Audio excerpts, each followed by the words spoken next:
By Balraj. Balraj, you want to say hi to everybody? Yeah? Hi, everybody. So he's going to sketch what we're going to be talking about, all right? We had, the acting counsel general who came in yesterday in the morning and released the, he was the chief guest and it was very nice. We had the release of the RISE values and then we had Mr. Nils Ellison as the chief guest who kind of addressed us. So that was also really, really very nice. And this afternoon, unfortunately, we don't have Amrit. He was to be here. But we do have with us Jan. And Jan, I cannot say thank you enough. I cannot say thank you enough for making the time. I know you're all really, really busy. And it's not easy taking time out from schedules. But truly appreciate it. And welcome to this. Yeah. So, I know most of you have gone for events and you'll all have heard this line 1,000 times, so probably bored of me saying it again and again, that we have no panels and presentations. But our roundtable format is also very different, okay? We don't just do the typical breakaways and stuff. So hopefully you'll bear with me if I don't really take you all through every nuance of it right away. Let it unfold and hopefully you like what we do, yeah? To get it started very quickly, I'm going to ask Jan to say a few words and set the context and the background to this whole meeting, and after which we will get started with a few introductions. Yeah. So Jan, may I please ask? Thank you. Happy to be here. Thank you, Karen, so much for inviting me. It's great to be here. It's great to see some familiar faces. I've seen several of you before. And Prakshal, we met, 2 weeks ago in Ahmedabad. I'm glad to see you here. So we're supposed to be talking a little bit about collaboration. And I think I've told at least Karen before about my previous career, if you so will. In the United States, I was involved with an organization in Philadelphia called the Eisenhower Fellowships. And it's an organization that has been around since 1953 and has a similar program to the SIMP program, very similar in many respects. And they had 1,500 fellows all over the world from 50 or 60 different countries. And all of them were more or less interested in keeping that network going because the level of expertise was very high, and they wanted to use this network for contacts and for collaboration in events and so on. So we had somebody in Philadelphia who was a little bit of a go-to, if you will. Karen, maybe you would be that person here, I don't know. But this person actually coordinated different events in and around the world with fellows, as they were called, network alumni, fellows, in different countries, putting on events on specific themes. Anything from maybe eco-friendly to you name it. It was water resource. It could be anything, and they invited in in some cases very high level people to talk about this specific theme. And it was and these events, I went to 2 of them, one in Singapore and one in Istanbul, and they were terrific. It was very high level and it was extremely interesting. When you talk about collaboration, these are the things that, I don't know, is this something that the SIMP program could possibly do together with some Swedish companies as sponsors? I don't know. It really is, it's up to your own creativity and to think of things that would be possible to do here. But how many of you are SIMP fellows, by the way? No, not all. There are some which are not. Okay, so 1, 2, 3, 4, 5, 6, 7. Okay, 7, something like that. Okay, so I think you have to use your imagination and think a little bit about what's possible. I know that there are, about 130 alumni here in India, something like that, roughly. Yes. You're Lata, right? No. Okay, I've met you before. I recognize. And so you have you have a fairly decent pool of people here, but obviously those people know other people who would probably be interested in some of the same things that you yourselves are interested and working in. So think about things like that. I think, and that's something that I push every time I'm out and I'm meeting with the SIMP group, that think about putting together an event. And the Swedish Institute has now, as Karen so well knows, been able to give some financial support also for SIMP events. So I think if you present something like that to the Institute, saying that this would be perhaps a larger event with more people involved, and perhaps is there any possibility to perhaps get an additional funding for that? Maybe they would look positively at it. I don't know, but I think you should keep this in mind. And the Consulate General is happy to at least try to support anything that you do want to do, and keep us informed on what's going on. And I appreciate the cooperation I've had with you, Karen, over the years. And as a matter of fact, since you're here, what we got in the email just the other day was this flyer. Are you a future global leader? And it's for the SIMP program for 2017. And Kirti, our intern at the Consulate General, she's brand new, has a couple of hard copies with her. So if you're interested to pass them on to any people that you think might be interested, then please do so. Okay, good. And I think, you know, I look at you, Prakshal, because I had a really interesting meeting with you, seeing what you guys have done with the pens, and I thought that's an initiative that I think can be definitely presented to some of the Swedish companies to see whether they might be able to collaborate with you in one way or another, and perhaps also to use that as a model for some of their CSR. So I would like to suggest that maybe Prakshal, if you want to talk a little bit about your project and where it's come from and where you are. Will you get that chance later on? Okay, very good, very good. Otherwise, I think I'm going to end there. But I think it's great that you all seem so active and so interested and maybe even passionate about keeping up this network. So I wish you good luck, and we're happy to support you any way we can. So thank you. Thank you so very much, Jan, once again. Great.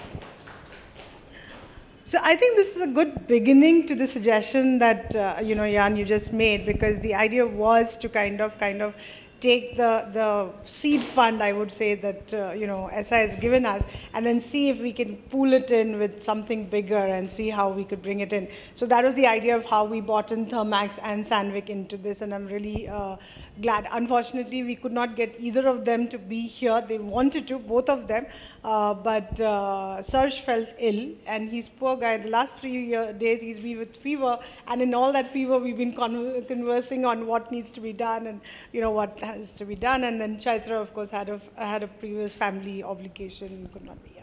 But that is really the idea, that can we partner with other Swedish companies and, you know, do something bigger, and of course, you know, meet with other Swedish companies to kind of do that. So it's a first step. I think it's the first time. So even the alumni are getting used to the idea of maybe we can do something like this, which will go beyond our WhatsApp chat and our fun meets that we do otherwise. Yeah.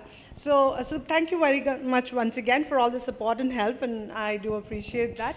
And to get started, what we are going to do very quickly is name, designation, organization. Yeah, that's the template. We will get to everybody talking about what they are doing. That is why we are here, okay?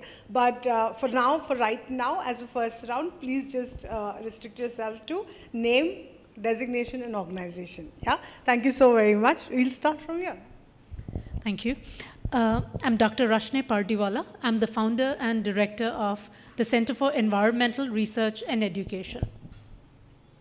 Hi, I'm Sarita. I'm an independent consultant at the moment, bringing in Copenhagen business schools prototype on leadership training programs to India. Hi, I'm Neha Bhaktani. I'm the senior manager at Tata Capital. Hi, I'm Zareen Commissariat, Group Head Corporate Social Responsibility at Shapoorji Pallonji.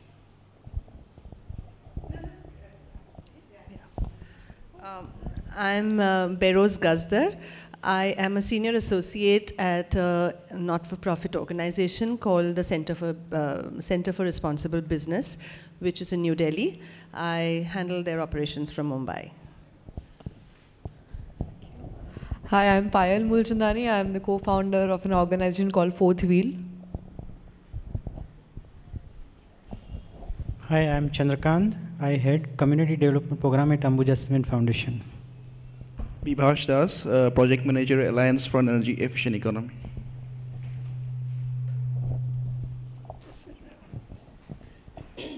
Hi, I'm Dr. Lina Soni. I run the portfolio for research and innovation and entrepreneurship at Okapi, which is a Bombay and Chennai-based consulting firm.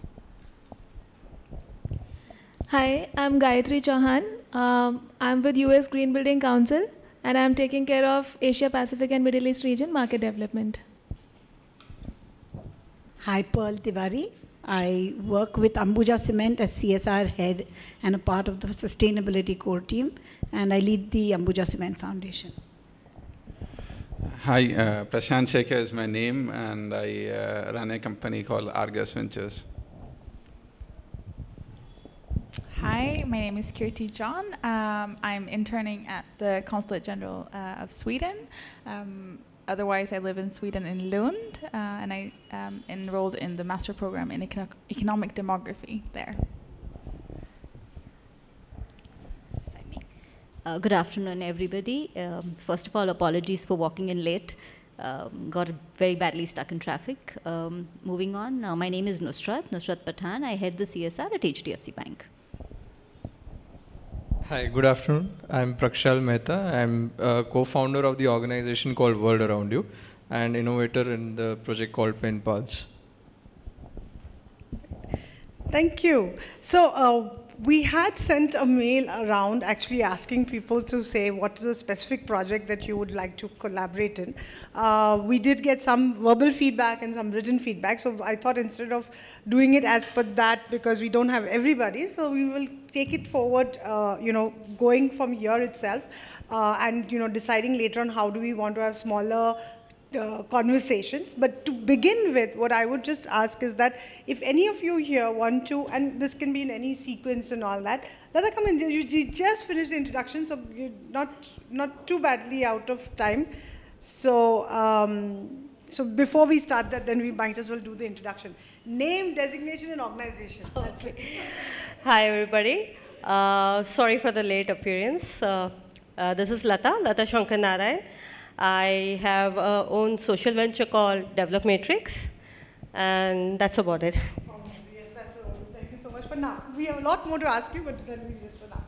So if anybody here would like to just very quickly say what you do and what is your area of work, etc. Yeah, and offer. We could start with Prakshal just because Jan has already kind of put him in that spotlight. Yeah, so maybe we'll start with you, and then we will go on to anyone who wants to talk about it. Yeah.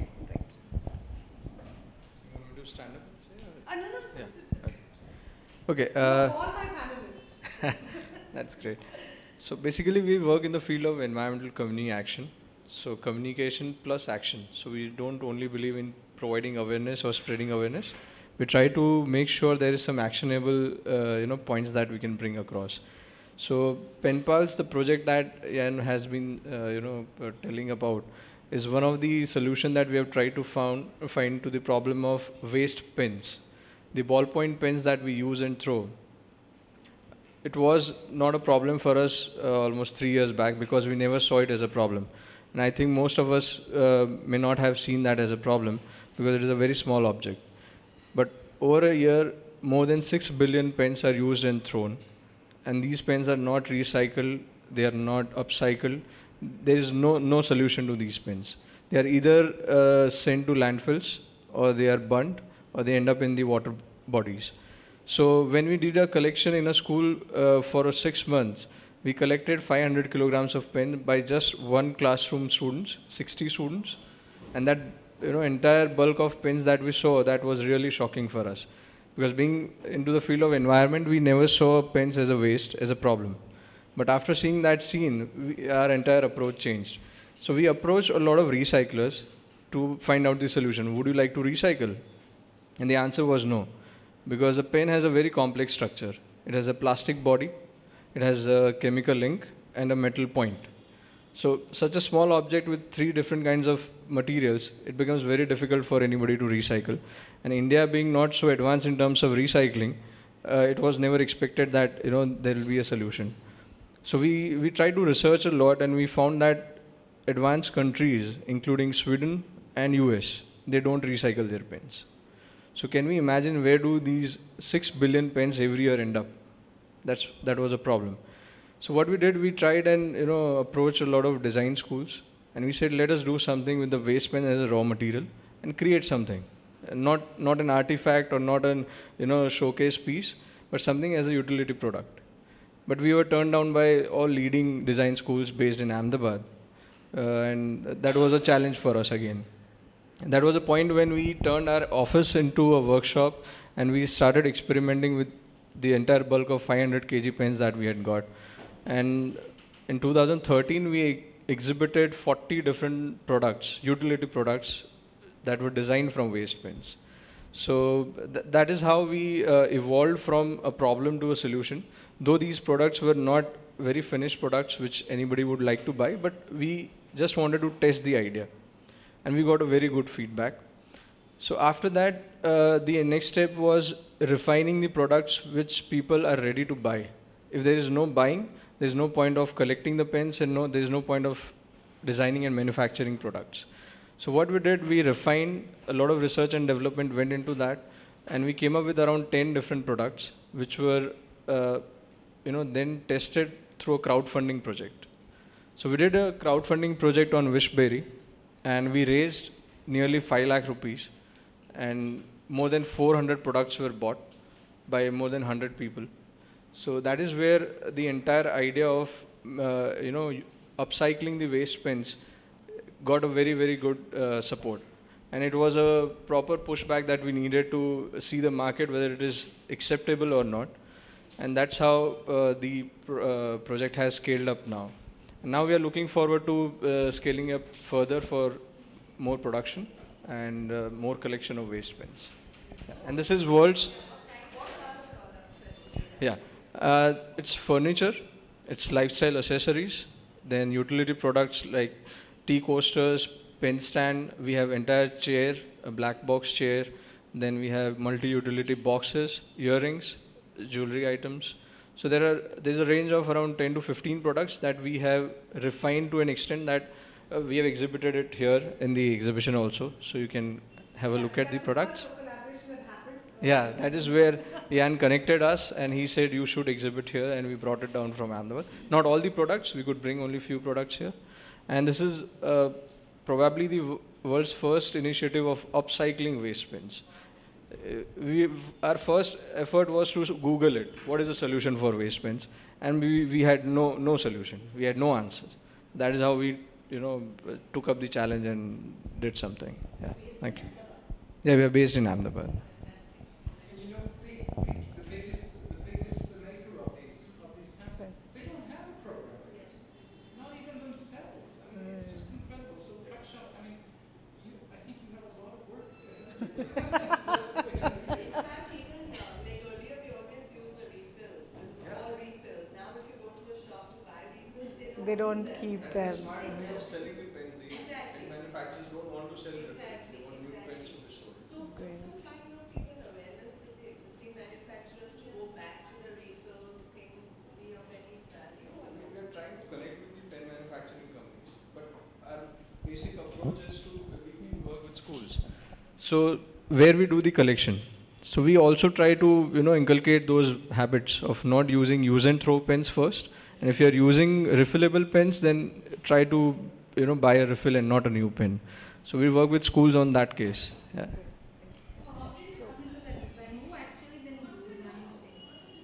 Sarita, we'll just come back in a little bit. Let's get a few topics that we want to discuss, and then we'll again have another round. Yeah, all right, please. So anybody else wants to share something that they're doing and would like to kind of talk about? Yes.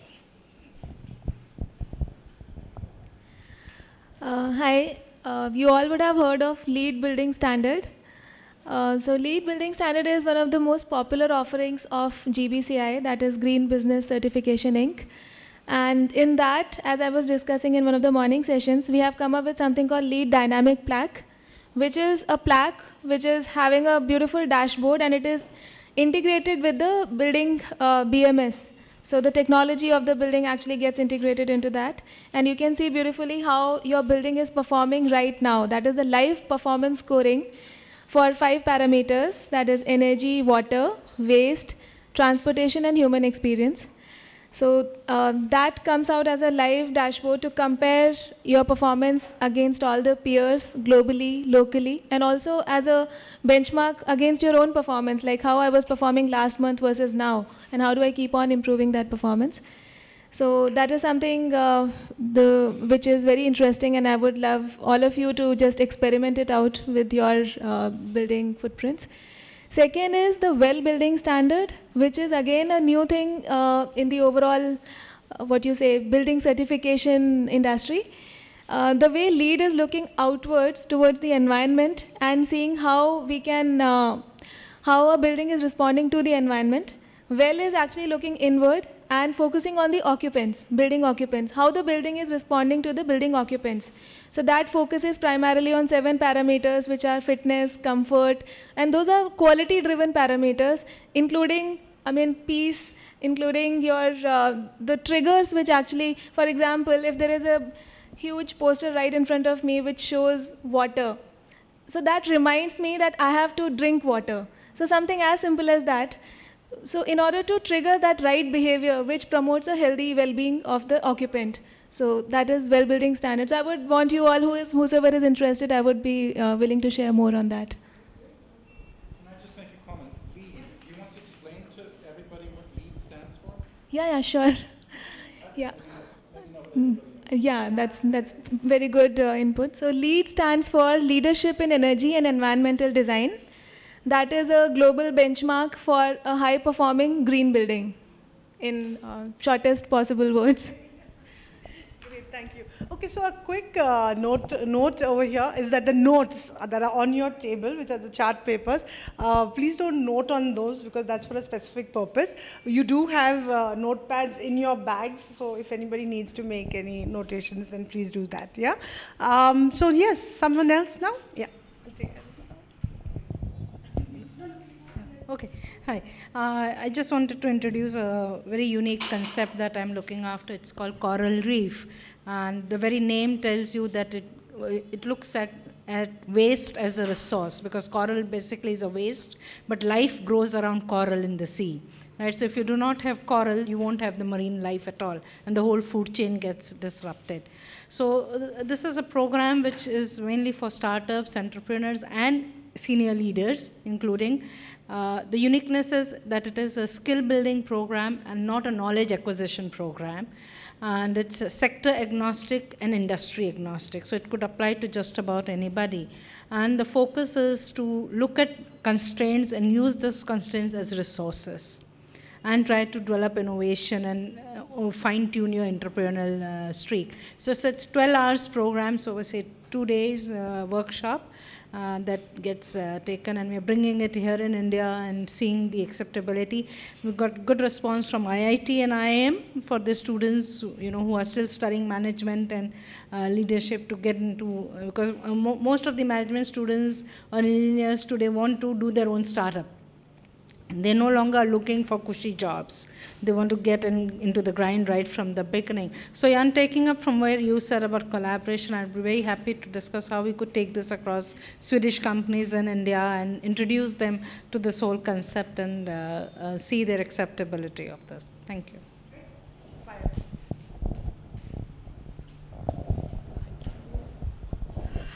Hi, so my company, one of the main things that we do is look at impact assessment. So right now we are sort of, when we do different assessments, we are either doing it for a social enterprise or a corporate or an NGO, and now even like government bodies like NSDC. So whenever it might be the same area, but everyone has a different idea of what impact is. So right now it's still a very not as developed as Prakshal's idea. It's a very basic idea and I just wanted to put it out to get your inputs. So we want to develop a framework which has basically a common language of impact. So, since there are so many different stakeholders, you can't really say like a particular district has reached from point A to B because of just one player, of course. So we want to sort of look at using technology in this process, developing dashboards, and also have common indicators. Again, on all the impact reports that we are working on, it's very output based. No one's looking at outcomes. So we want to develop these outcomes in those dashboards. So I don't know if someone's already working something on this or has heard about this, and if there's any input in our brainstorming which could be added. And since of course all the Swedish companies are way ahead in this process to get more inputs maybe from them. But yeah, I think most of the people have worked in this sector longer than I have even been in this sector. So I think getting some inputs on impact will be really helpful.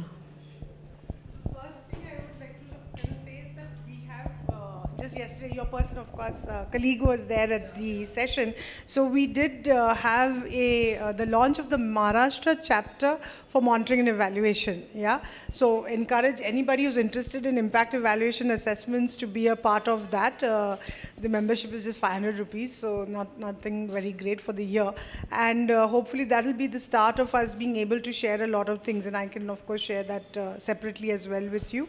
As far as technology for impact assessment is concerned, also we had a workshop yesterday in the morning, which was on CSR tech solutions, project management tech solutions. So any input or any kind of thing that we can talk about, I'm happy to kind of do that. Yeah?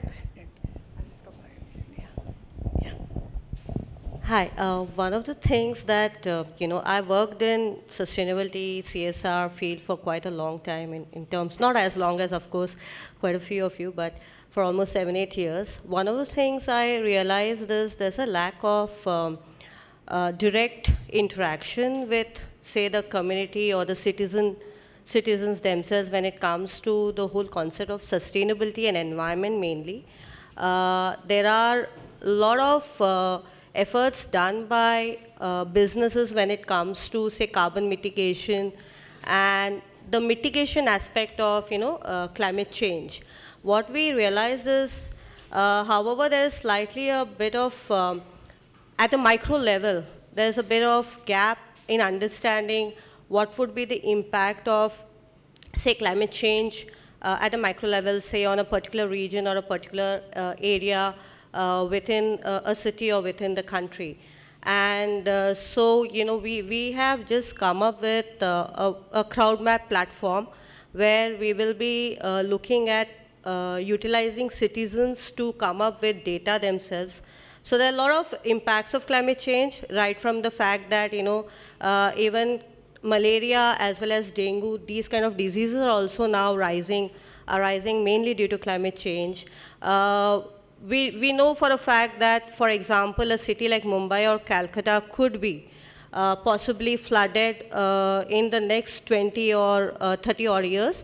But to what extent and which are the areas, which are the points within the city that may be overtly flooded, that's something which is not known.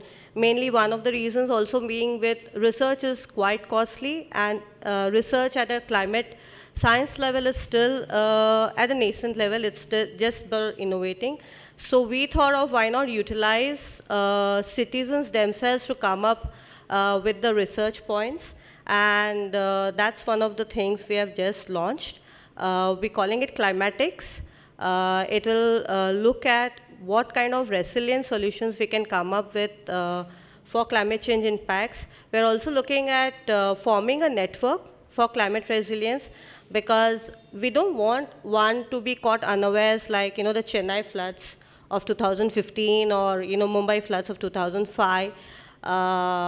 We want to be pre-prepared beforehand itself, and we want to form a network including authorities, including businesses, as well as non-profits who work in the area of disaster relief, so that we can assess, we can already pinpoint and audit the vulnerability areas and at least be prepared in terms of what could be the possible solutions if at all there is any kind of disease that strikes, endemic or any kind of floods that strike. That's something with that.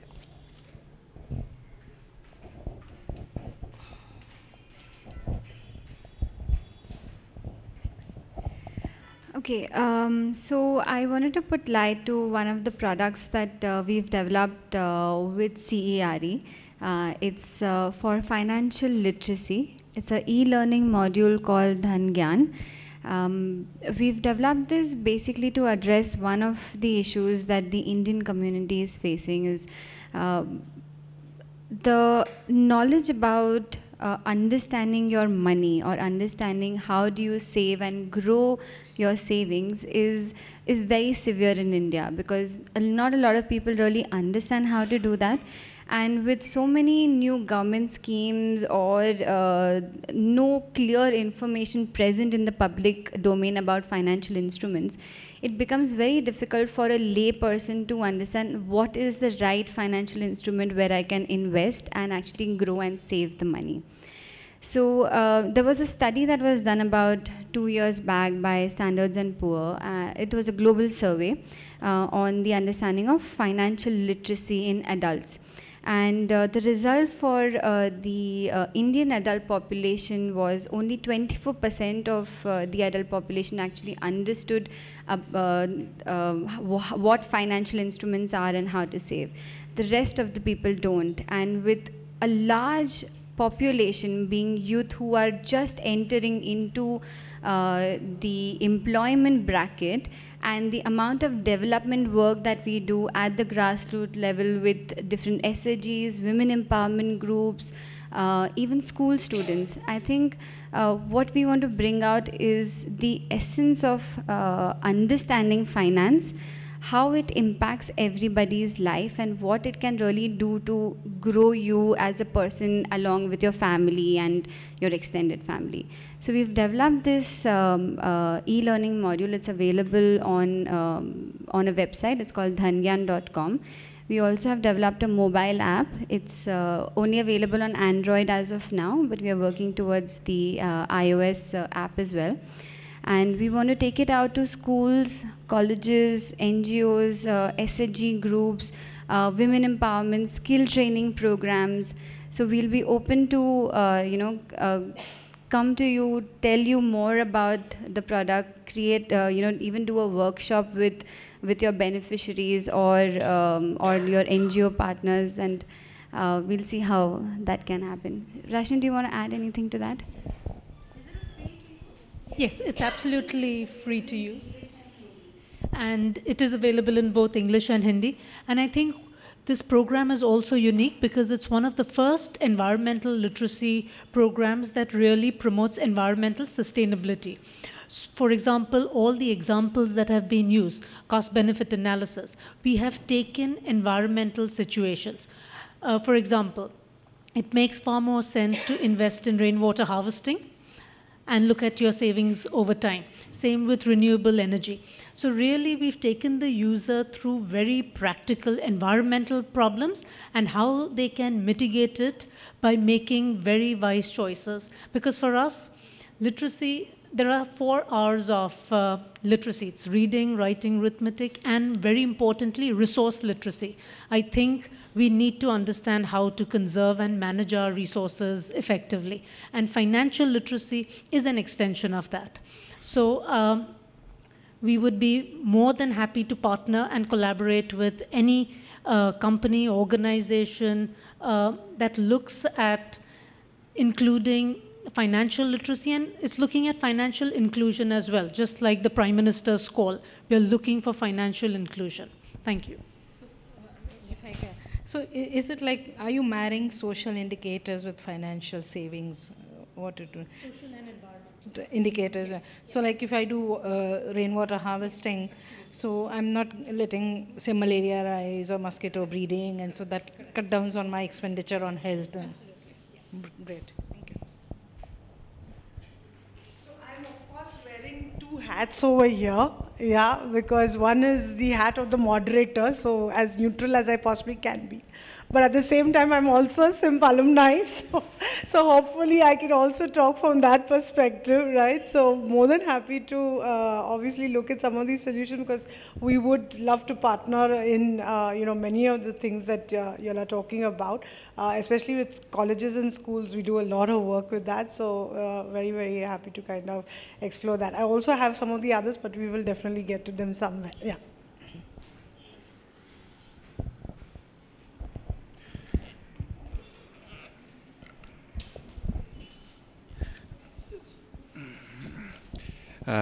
We have a platform which we have developed. It's called TalentX. Just before I get into what TalentX is, I'll just give you a brief background. I used to work with talent communities back in Sweden. So one thing which is very important back in Sweden is talent engagement, which we very much lack here in India. So when I was looking here, what is the major problem here in India, I found few insights which took to my heart.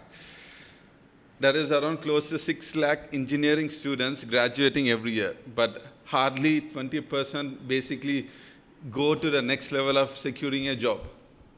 So there is this 80% gap where people, they do engineering, but don't qualify in some way or other. There should be some reason. So I came back here to India to look and study more on it.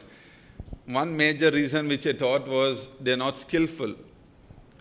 Second is basically they don't have the capability to understand what skill they have and what skill is needed. So I went to universities, I went to schools, I went to villages basically to see what it is. The main problem which I found here is there is this Tier 1, Tier 2, Tier 3 institutions. Tier 1 institution, basically, they are skillful and they understand the capability basically to understand which skill they have and which skill they could conjoin with the need. But the Tier 2 and Tier 3 institutions, they are skillful, but they lack in this part where they don't understand their own capability of their skill joining the need. So then I started, how could I basically make this two processes join? So asking them questions, asking them technical questions. Of course, they answer. Of course, sometimes they fail because of other physical factors. So then I started looking on which is the easiest way to basically go about understanding their capability. So now, for example, now if I ask you, do you like to wash dishes at the kitchen? So, and that is an answer which comes right away. So like this simple questions we started to sort out, and we have built close to 30 question format, wherein any student, any person, if answers it, it basically tells them what skill they have and what skill they could conjoin in the real world. So once we built this platform, we took it to villages, basically where people go in for labor jobs. We run the test through all the profiles, and we could take these labor profiles, basically labor profiles, to work in engineering positions.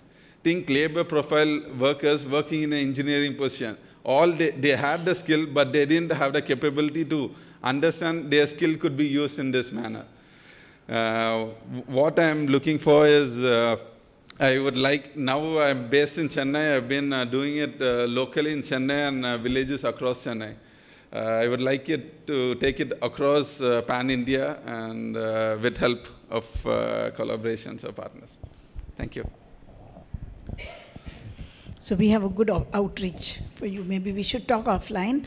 But I just wanted to share that most of us know each other, so we also know of the work we are doing, but we've been in the typical integrated rural development CSR space through our community outreach programs that we do. I represent Ambuja Cement Foundation, so through that, with a very large thrust on water, livelihoods, and social development.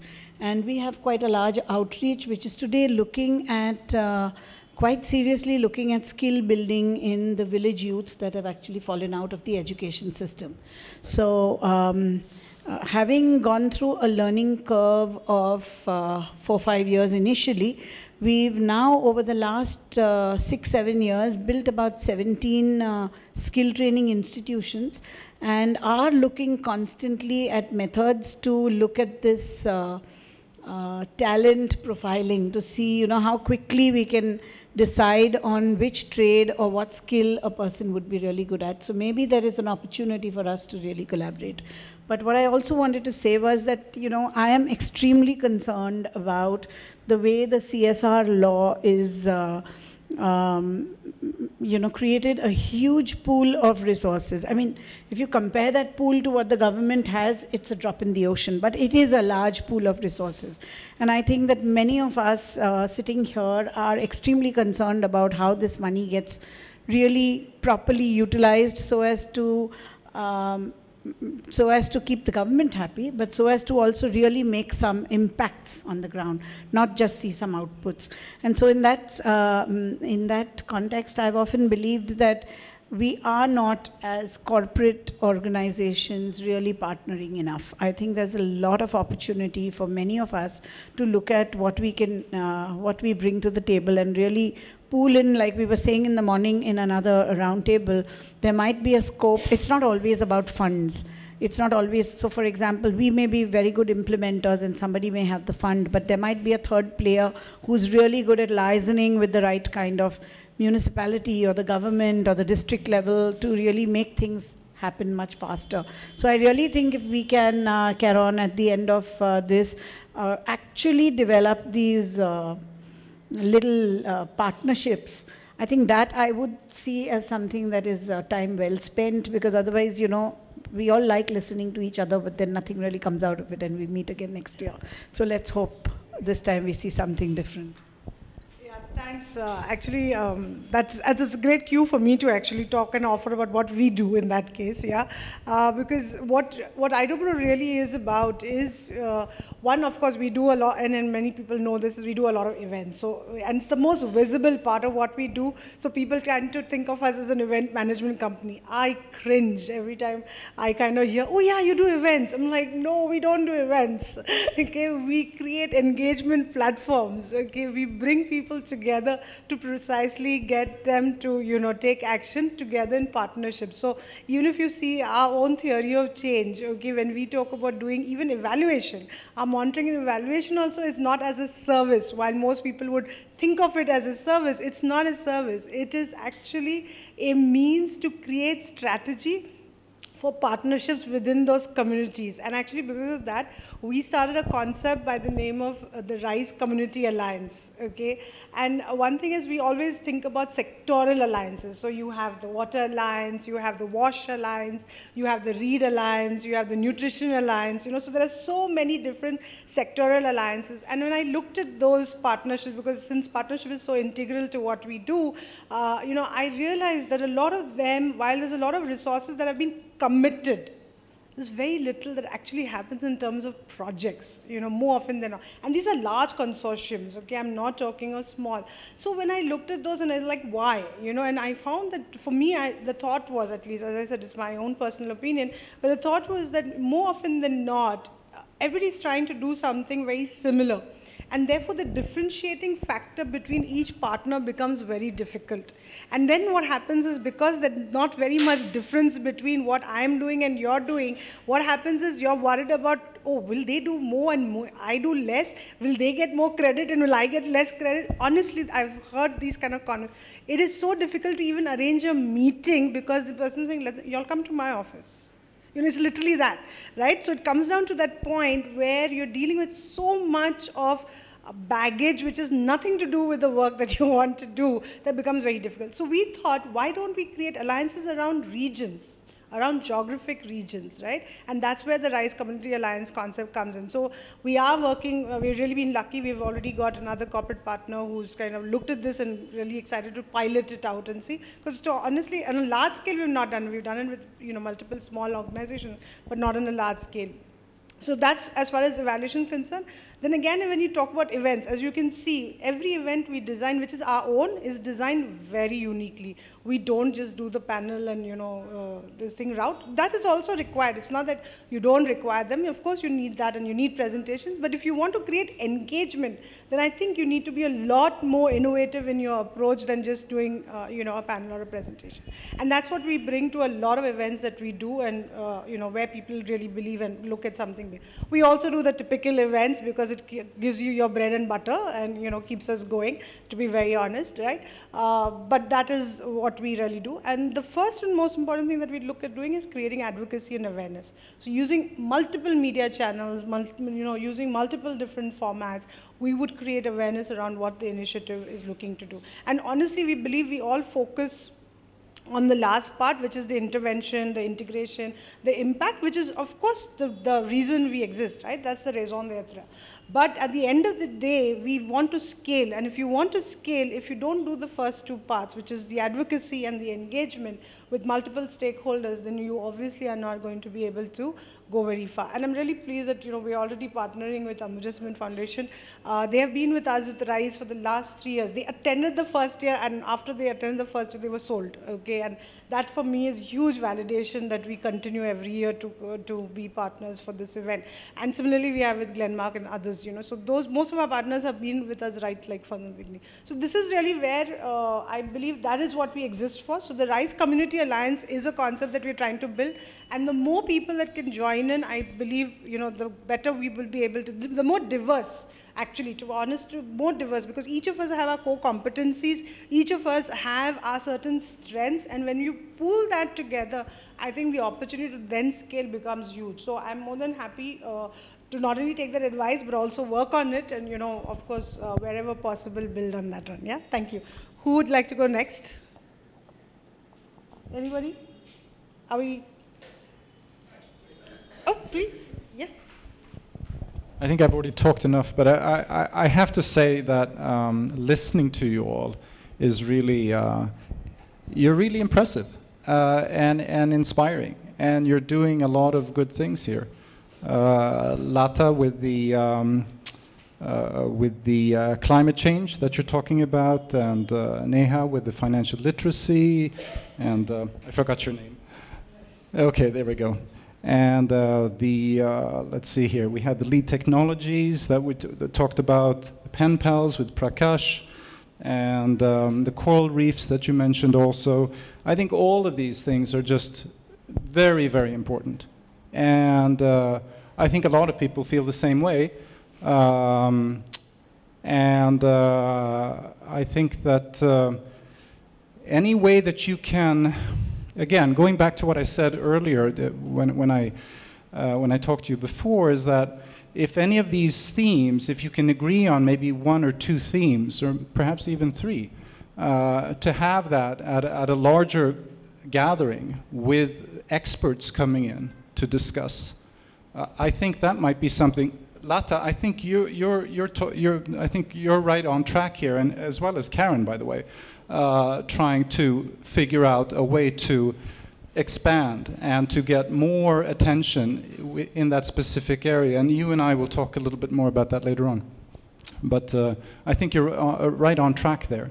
So yeah, that's all I wanted to say. I also wanted to compliment the gentleman in the back there for this wonderful painting that I'm going to take a picture of before I leave.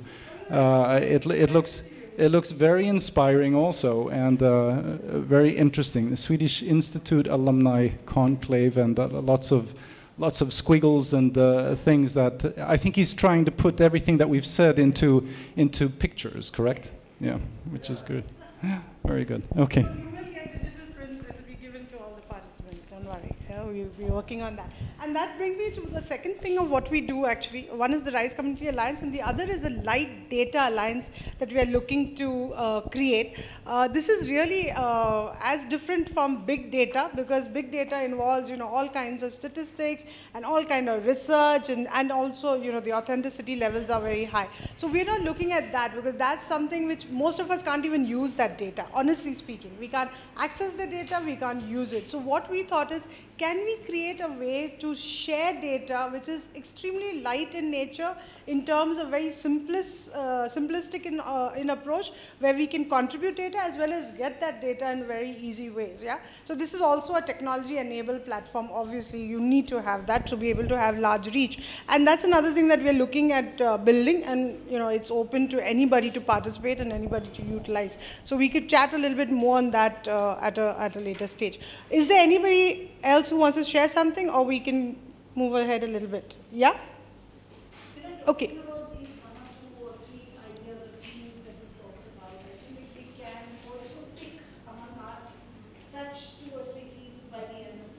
Yes, yes. Because I'm sure if it's something that is hugely related to a trust that Correct, correct. For example, we'd be very happy to look at a large level event at some point. Right. Or a series of them in regions. In different regions, yeah. So we look at outcomes, as Pearl, you are aware of that. Whatever we do here, we have to come with some output first, at least, okay? That, okay, what's our next step? So it's not just that we come here, we've said something, felt good about it and walk away. It's not going to be that way. We're going to take some decisions saying, okay, let's do something. I have a few ideas. I'm sure all of you might have a few ideas. Jan has given some ideas, Pearl has just said. So we will come to that, but just a little bit longer to kind of reach those that conclusion. So here, what I just quickly want to ask you to do is, you'd have these chart papers, and there's a yellow chart paper there, yeah. Because we may not have that much time to be able to do all this, so we're making sure that you don't walk away without having had your say, right? And or print, whichever way you want to look at it. So please write down on this, connect, okay? Who would you like to have connected with over here and really spend time talking? You've heard quite a few of us now already. So who is it that you really want to connect with? Also put in a wish list, okay? Because there are many who are not here, and again, we know of them.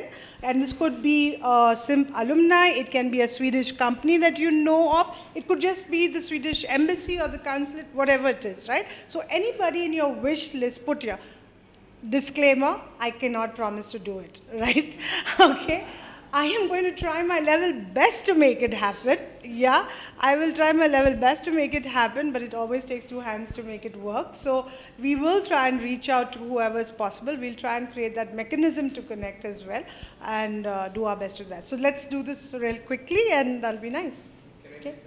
Oh, you don't have that?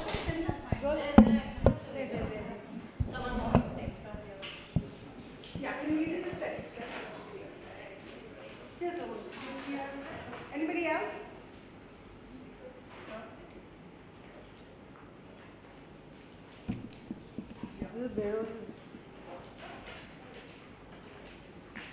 By the way, actually, you're really a truant roundtable of mine, huh? Because you don't have your name tag also. You didn't give me a second.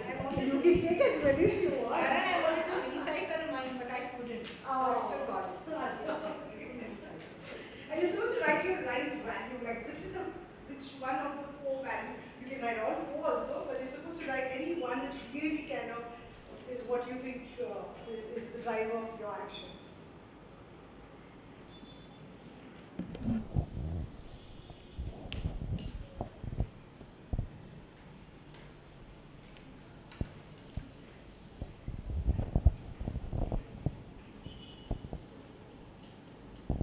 Gayatri, I hope you're not looking through your address book to tell me how many of your address book needs to be connected.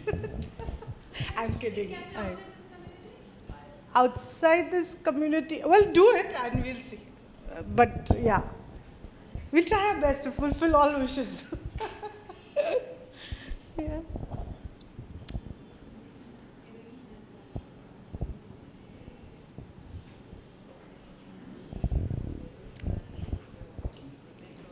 Sorry. Yeah, please, please. Does anybody want water? Where's the water bottles? Can you just check this? Some water bottles.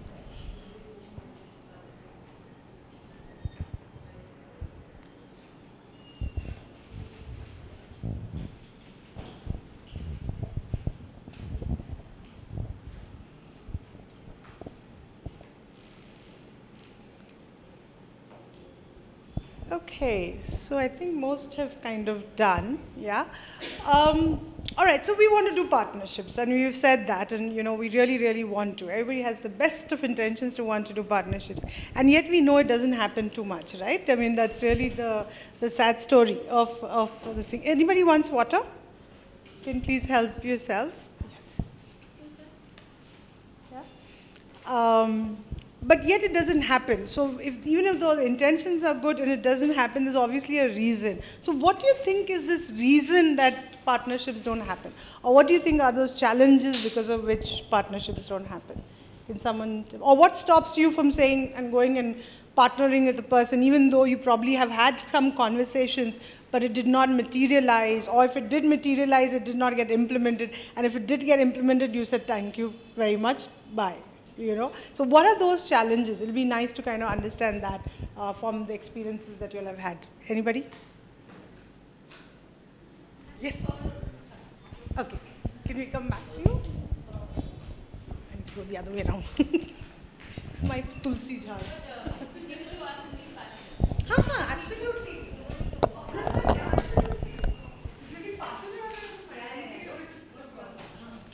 Hello, I'm Merin. And for the past 16 years in CSR, and partnerships have been my strength of my programs that have been executed, and it has been a quite learning experience. The major challenges that I faced was, especially if you're partnering with two companies together, coming together, it's again, as you rightly said, whose name will be there on the name board? It's the first thing that comes in, because it's fair that everybody wants to do good, but as a business, everybody would like to be recognized because that's money invested. I won't say money spent, but money invested. So whose name will come up on top? It can be as simple as that. And second one is in terms of expected deliveries. So each of them wanting a different kind of outcome. Begin with, yes, we want to do something in water. Yes, we would like to work in. Then it might come down to different geographical area or different community or target segments that they would like to specifically reach out to. So then splitting up of funds and those kind of issues come in. Third is active involvement. Because it starts with a bang, both the parties come together, sign off MOUs, and then finally, when it comes to day-to-day functioning, monitoring, supporting, at times, one or the other partner, then when it goes back and it then becomes a difficulty in that area. So in terms of when we say project management, it also means about how much each one is willing to do the actual management of the project. So that is another area that comes in as it. And of course, biases that comes in. That's a kind of... Biases. No, I think Marine said it, hi Zareen, just for everyone to remember, Marine said it pretty well. The point I was raising was exactly that Pearl, while your point of, and I'm referring now to more of inter-corporate partnerships. Partnerships between, let's say, sustainability organizations and corporates do happen, and I don't see that really to be much of an issue. Projects we always do in partnership with organizations. But I think the biggest challenge for inter-corporate partnerships would be, maybe in addition to what you mentioned, now in the case of Shapoorji Pallonji, actually it's quite the reverse. It is our sheer lack of interest to talk about what we want to do. So they are completely on the opposite side of the table, where you want to not talk about the work that you do and just do the work itself. So if there's a partner which wants to publicize or talk about that work, it becomes difficult for us to partner with them. But more than that, I think it is also a question of common vision, common goals, and common geographies. I appreciate the geography part very well. All said and done, I think as corporates, we will always have a particular reason why we would choose a geography. It could be factory locations, it could be prospective business to come, but there's always a geography in mind. So finding someone who would then be the right partner looking at these issues will be where the challenge is. Intention is extremely good, but I think those are where the partnerships don't fructify into something worthwhile. Yeah. So just to respond, so how do we make it happen, basically? I mean, I kind of agree with you, Merin, that there's a trust deficit sometimes. There is a suspicion that one will overpower the others. But let me please share with you one or two which have worked for us. So we had, unfortunately, Harshita as part of our group, and she's not here today. But we have a very good relationship with Apollo Tyres Foundation, with whom it started with Apollo Tyres, and now it's moved on to Apollo Tyres Foundation. But they are two corporate foundations. And the idea was absolutely right, Zareen, that we had to look for a common geography, common vision. You can't do a project without that. So only when you have that common vision do you even think of, do we have a common geography or a common area where we can work? But having tried to look through that, we were able to find initially only one geography where we thought we could start with a partnership. And to be able to be fair to everyone and not for one to overpower the other, we decided to call the project a completely different name. So in the sense, in this particular case, it was a project to do with HIV and truck population. And instead of saying it in the name that we would say it in ours or they would say it in their context, we just termed our site a healthcare center. You can't say HIV center, no trucker would want to come there. So we called it a healthcare center, and we had both the logos there saying, you know, in joint partnership with. So I think if we scratch the surface and we try to want to make it happen, there are definite ways of making it happen. In our skill training, we've got centers which we've started on our own, but some specific industry has wanted to come in and partner only for a particular course. So for example, we went into a partnership with Advani Olicon Academy of Welders Training, which is housed in Pune, but who felt that they could only train in Pune and there's only so many people that they can get from all over, as against us with an outreach all over in 16 centers. So we decided, and every single center which we do with Advani Olicon, that center has completely their name put up there saying that this center is supported by them. Every trainee knows they come for assessments, they come to give away certificates. So there are many ways in which you can honor a company which is actually funding. And I agree with you completely that there is that suspicion, that worry. But I think we've got to, some of us have got to learn to put that behind and say, okay, so how do we make it work? Because otherwise we'll be constantly looking at the glass half empty and not half full. So let's see how to make it work, and I'm sure there is an opportunity everywhere. I do agree, we discussed it in the morning, there are some competitors who don't like to get together, not only because they're competitors, but because they've run into difficulty with competition law and all that for different, so they would rather not do anything together with a competitor group. Fair enough. So you don't go and approach one of those. But most of us, for example, all IT companies are in a hub. All garment companies are in a hub. Cement companies are all together. So there is a lot of opportunity with even the small and medium-sized companies who today have also to do some work and really are grappling with what. So I think if we want to make it work, at least I am very optimistic that if we want to make it work, we can make it work.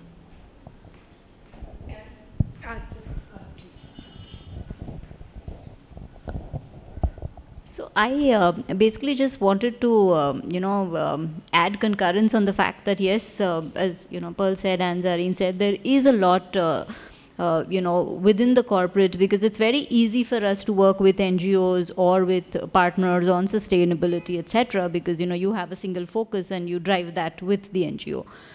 When it comes to corporate partnerships, other than the fact that there is a lot of suspicion within us whether this is going to work, not going to be working, what are the common objectives, there's a lot of internal work that one has to do with the board, with the management, to actually convince them that, you know, this is a possibility and you can look at that as well. I think now with the amount of funds that one is looking at investing in a particular sector, all corporates are looking at not just your outcomes, but eventually, you know, initially it's all about investment.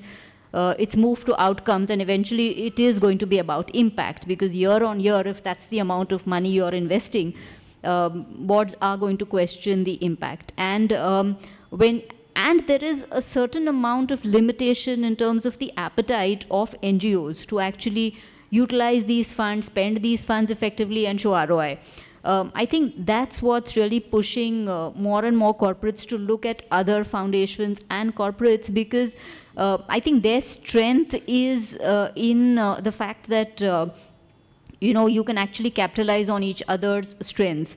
You know, Pearl and I have, you know, on a WhatsApp group exchanged a couple of mails saying that, you know, we're going to connect. It's not happened. It's taken this to actually put us before each other to, you know, sort of get talking.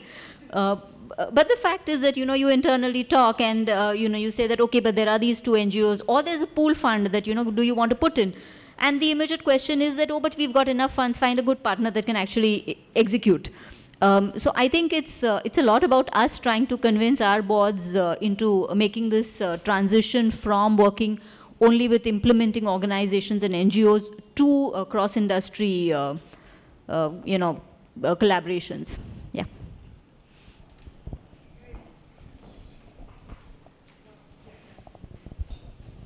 Can I just first? Yeah. No, I just want to add on with experience, you know. This is when I was heading CSR for a commodity exchange, and we partnered with the Department of Post.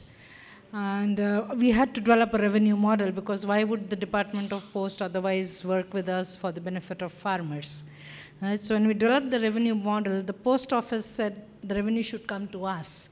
Whereas the person who was taking, we were dealing with future price information for farmers who could then become empowered to take better decisions to sow, grow, and sell based on price information. The last mile was the village postman, who was actually taking the price information from us via email and putting it out on a blackboard. And the challenge we faced was that this person was not getting anything, and the post office was taking the revenue.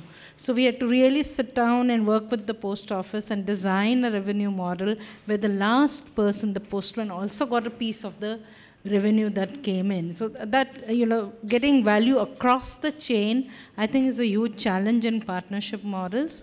And the other challenge is where we had a partner who had done everything for free under CSR as philanthropic, everything free for that village, rehabilitated it, brought in schools, hospitals, colleges, and yet they wanted to partner with us because we really had a unique model for farmers and agriculture people. But when we bought, and our model was never free, we said, you want something, you have to at least register for $1 yen or for 10 rupees, you know, and then that's when we got the revolt. We have never paid for anything before. Everything was given to us free. Why are you asking us to pay? So I think that mismatch of ideology sometimes becomes a very big challenge, and you have to be ready for it, or you have to choose your partner in such a way where you may need to sacrifice a big name, big footprint, but the ideology does not match. So we have a model for partnerships, and it'll be really interesting for me to test this out as a theory with you all. It's also there in the booklet, the RISE Summit booklet, okay? So firstly, the RISE as values. So we always talk about creating shared value. So that's the buzzword, right? Creating shared value. But when you look at the CSV model, it is really from an economic model, right? Yeah? So what we have tried to, and if you ask anybody, okay, so what's this value you have created? Nobody has a name for it. I mean, that's really, I've asked every single person I know, and you know, and nobody really has a name for the value you've created. How did you create this shared value, right? So what we did when we started the RISE thing is we said, is it economic value that can drive? We all know it's not, right? Otherwise we would not be trying to do whatever we are all trying to do. And that's where you looked at ethics. If you look at ethics, because value comes from ethics. So that's how the RISE thing actually came out. And we said that what are those values that can drive action, that could also create a framework for partnership. And that's how we started with the RISE values. So that's the 4 values which we believe cover everything, including money. Okay, because everybody always comes back and says, where's the business case? How is it sustainable? You know, all that. So if you look at these 4 values, and, you know, I'm very happy if somebody comes back and say, you know, you've not covered this. This doesn't cover this part, or this belief, or this value, or this ethics system. I'd be more than happy to include it. But we came to the conclusion that these 4 values cover practically anything and everything that is to do with doing positive action. Obviously, you can have many other values that are not necessarily positive. So this is about positive action. And then we went one step further and we spoke about the RISE principle. So that principle says that all of us have this value in us, in some degree or the other, maybe at minus also, but it is there, okay? And it's in a state of evolution, because I am not as responsible as I was when I was in college, obviously, right? Today, I'm hopefully a far more responsible person. Or alternatively, it can be about eco-friendly. So, and the other part is, we are all at different stages of that evolution. So somebody may be very much up the curve where, you know, responsibility is concerned, but their eco-friendliness may be a little lower. And similarly, somebody else would be very up the curve on eco-friendliness, but their inclusion may not be quite there, you know, I mean, they, or rather it might be a little lower than that. So when you find another person who is in sync with you on those values, you know, where you feel almost that we both believe at the same degree on this value, that's when you create partnership. And that's when you create value, which is economic value. But I would still hesitate to use the word economic. I always say it's socio-economic value, which is a win-win proposition. I think then that for me is actually a CSV model that we have created. And we have created an entire framework of work around it, which is about which area you should work in, the why, what, how, and where of designing a project. So we created that as a model which we are now going to be looking at to actually use to design and implement projects for creating shared value. So I don't know, as I said again, these are a lot of things that have evolved out of our work in the RISE Summit, working with people in partnerships, and we believe that, you know, that can actually make it a little bit more scientific towards designing a partnership rather than just going straight off the bat and say, okay, I like you or I know you and therefore I want to partner with you, and make it a little more scientific and say, why do we want to partner with each other? You know, define it. Instead of keeping it in this abstract, qualitative realm, can we make it a little more precise and scientific and bring it down to specifics as to why we want to partner with each other? So I'm happy to you know, explore that as a model or a template if you want to test it and see, did it really work? Does it apply? Like in your case, if you worked with Apollo, you know, if you apply this and see, does it really match? It would be great to see it even post facto, because then you know that yes, that makes sense or not. So I'm happy to kind of do that. Somebody wanted to speak over here. Merin, I'm sorry. I think you have already summed it up. Basically, I was just adding on to agreeing with what Paul had said, that yes, partnerships are there. I mean, that's what I initially said, that effective partnerships can be built up based on the 4 pegs that I just shared. I'm just in an example would be like using the strength of each company or corporate. One of the examples I would share is L&T. L&T has very good institutes for construction like that. Okay, so to continue, anybody else wants to say what were their experiences in partnership, please? Yeah. One experience I'd like to highlight as far as partnerships go is that very often both partners are not as innovative as one another. There are some partners who would much rather take the safe, well-tread path, do not want to innovate, as Nusrat rightly said, because you may have pressures from your CSR board, management, who would much rather invest their money in safe projects, while another partner might want to innovate, might want to do something new, not entirely knowing what the quantifiable impact or outcome may be. I think sometimes, very often, before a project even starts, everything needs to be spelled out in black and white. There can be no ifs, there can be no buts, there can be no scope for any sort of innovation, sidestepping, wanting to take it beyond. during the evolution of a project. And I think that's where sometimes there is a lot of conflict, because you can see the potential. You may not be able to quantify it all on day one, but you can see that potential. And sometimes, and I talk about this from the NGO perspective, and sometimes you do not get corporates who are willing to back you and say, okay, let's see where it goes. It may or may not turn out, but we are willing to back you. And I think that's where sometimes we need very dynamic CSR heads who will say, fine, let's go for it. We'll stand up. Because if it works, I think then it's a great model. It's a great opportunity to break stereotypes and say, wow, this worked. And I think that's where sometimes partnerships don't quite gel, because everything can't be a square peg in a square hole. And again, thank you for saying that square peg, because that's even more relevant. If you see the RISE framework again in that booklet that we talk about, we actually have that as a part of the framework. Okay, so apart from the values, which is of course there, we say what do you want to achieve out of it. So we've put it, and it all follows the RISE, kind of acronym. So we talk about whether you need to do revenue generation is what your aim is, and not impact. Okay, this is about what you want to get out of it. Types. So is it revenue generation as an output you look at doing? Are you doing this because you want to be innovative? The same words that you use. Okay, or are you doing it because you want to look at social empowerment and social inclusion? So is it a very social driven agenda? And then of course we look at it from an eco-friendly and environment conscious kind of an approach. So again here we try to make sure that you also are very clear about what you want to get, because what happens is also when you have conversations around partnership, nobody wants to explicitly say that. Nobody's going to tell you, no, I don't want social impact. I actually want revenue generation. Nobody's going to say that. They believe in sustain because their value is more sustainable and not, inclusion. But they are not going to tell you in words that this is how I believe. And that is why that framework is created to kind of do a triangulation of these values with output, with impact, and then with services. So you understand what exactly you want to do in that project that you want to do together. Be very clear, this is what I signed up for.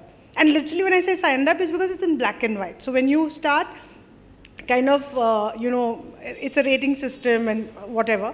But once you start working on all those different blocks, the square, this thing, you actually can come back and say that, okay, does it correlate or not? And you know that not only is it whether your values are in sync, but what you're expecting as a delivery, and I think Merin mentioned this, what is it as a delivery point also is very clearly defined from that model. So it'll be great if you look at that framework and, come back with some kind of feedback. I would love to hear about that.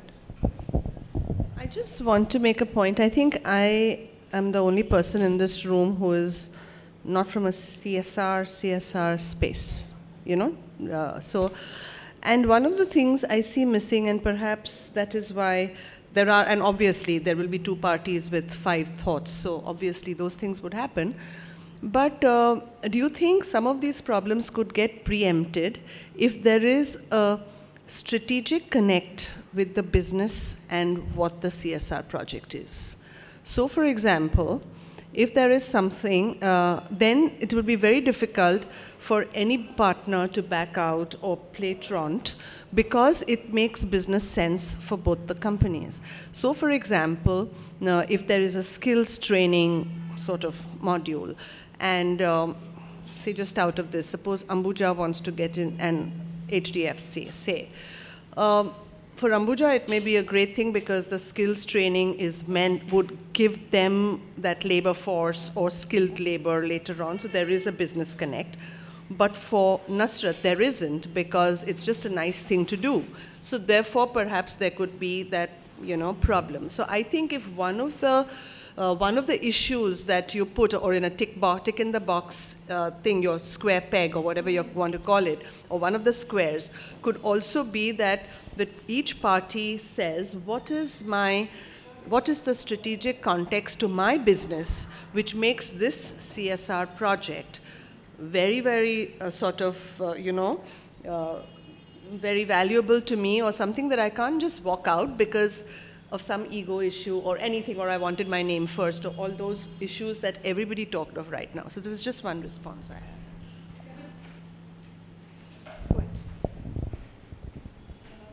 So That I totally agree. What I see this as an opportunity. For example, I'll give you a very concrete example so that we have it in mind. For example, a lot of companies are today growing trees. Excellent, we need green cover increase, all of it. But as an environmentalist and as a scientist, I see this as an opportunity that, great, so let's grow trees. But then if we can invest a bit of money in doing research, because research in India, unfortunately, is not well funded. We do not get this opportunity. Very little field work is being done. For example, if you quantify the benefits of growing trees, there are many. Any child will be able to rattle off, that they prevent soil erosion, help in watershed management, all of that. But today, can we quantify for a forest how much soil erosion is being prevented? Who is doing that sort of scientific work in the field? Very few. But then if we can push these boundaries, that yes, as part of the CSR, let's get some good research out there in the field. Let's publish some papers. Let's try to quantify. We talk about carbon management. Yes, trees absorb carbon. How much does every species absorb? How much does a mango absorb differently from a jamun, from a different species? We've started doing that research in CRE, but very little support because it doesn't fall under CSR project. Finally, they do not see that as an extension. Only if you can tie it up with certification, then somebody might sit up and say, wow, great, let's do it. So again, coming back to the trees, let's talk about, soil erosion.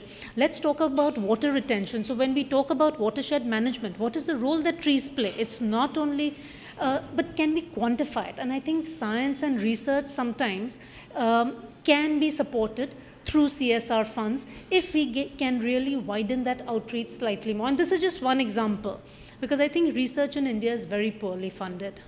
And it's because when investments is made not through research, but just because it's a nice thing to do, or I love trees kind of a thing, which many people do it.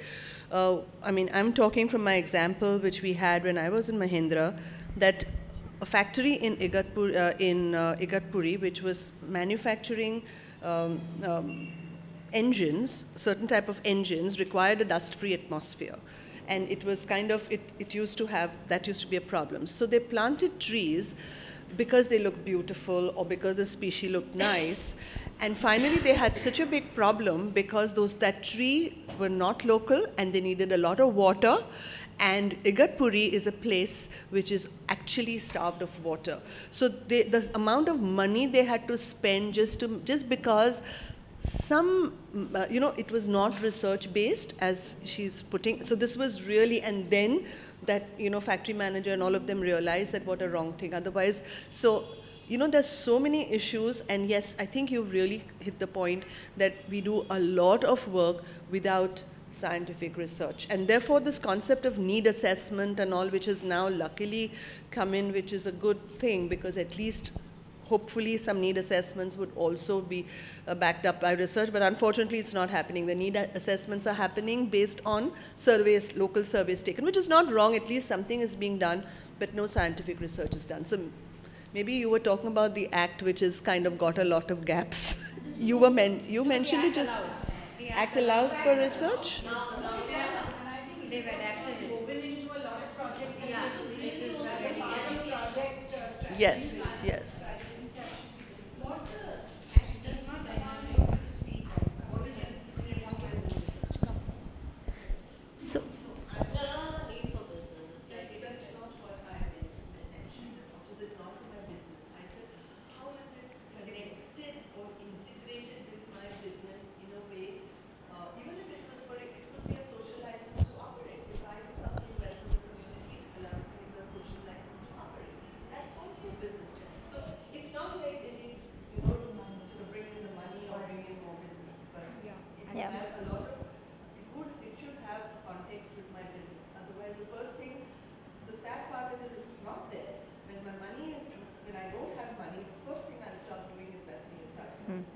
So, to make CSR sustainable, it's important that businesses look at the strategic context with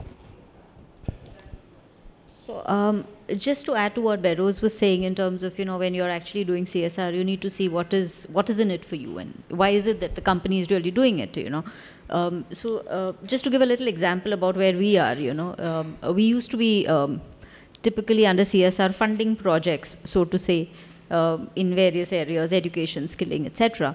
Since the last 2 years, we've actually created more of a focus on rural development and what we call the HRDP, or the Holistic Rural Development Program, under which we have identified a set of villages where we will run this program. Now, where is it that we actually run these programs? So we've actually identified villages where we are working through our self-help groups, or villages in the periphery, which for obvious reasons, for credit rating reasons, we've not really moved into those, because we feel there isn't too much of potential there to actually get these people to invest and open accounts. Now the idea is that through CSR, we will work in these villages, we will develop these villages, work on their livelihoods and skillings, so that we can actually create a base for the team to actually enter into these villages through its various products. Now, and that is actually adding value to my penetration in the rural markets, right? Now we're not straight off going to go there and open accounts, but elements of livelihood, water, as Aneha was talking about, financial literacy or inclusion, these are things that we are actually doing in these villages. So it's very important to actually marry the two and, so that it makes sense for you. Also to address what Rashni was saying in terms of research, while any corporate, if you say funding research, yes, there is a tendency to say, and I would too say that, oh, but my policy doesn't allow me to invest in research straight off. But there are elements of research that can actually be woven into programs. For example, one of the issues that we are grappling with is, we've taken this we've created this elephant where we've, identified 500 villages, and we've started working in programs. We've done the RRA, and we've got budgets, and we've got work plans from NGOs saying, check dam karna hai yahan pe, net planning karna hai yahan pe, this and that and the other, and we've got budgets which are passed. When we step back and the board is actually looking at it and saying, but how do you determine whether it's actually the right thing for this particular village? Will it work? Will it not work? There's some amount of thought that has to actually go into that, and you need an expert in that.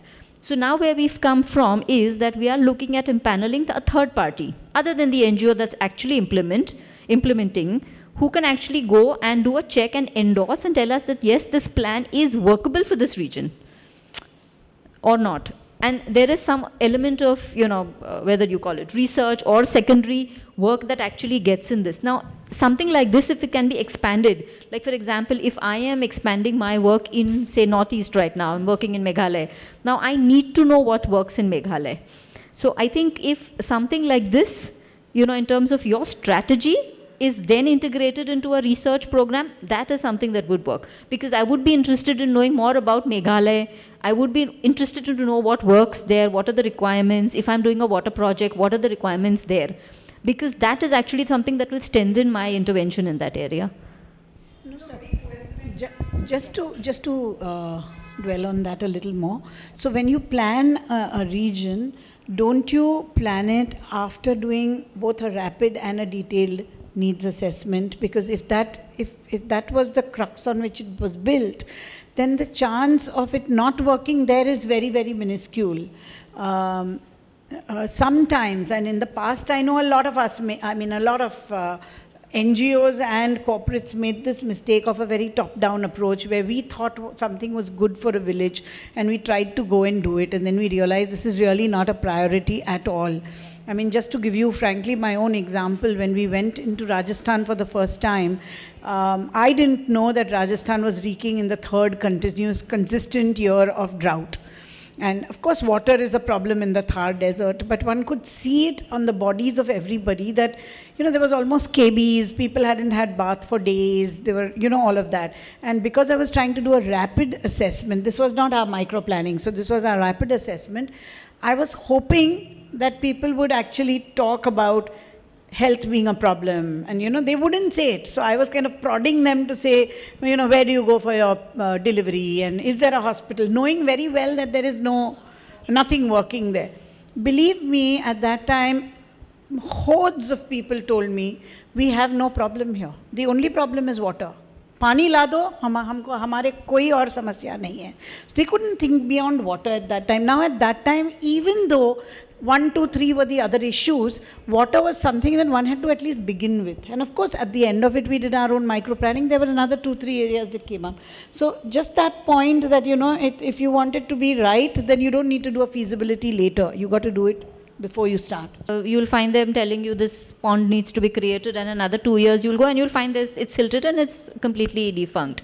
So the idea is that is there someone that we would want to get in, rather we are looking at a third party who can actually look at the NGO plans and actually endorse it and say that, you know, it's workable or not for us.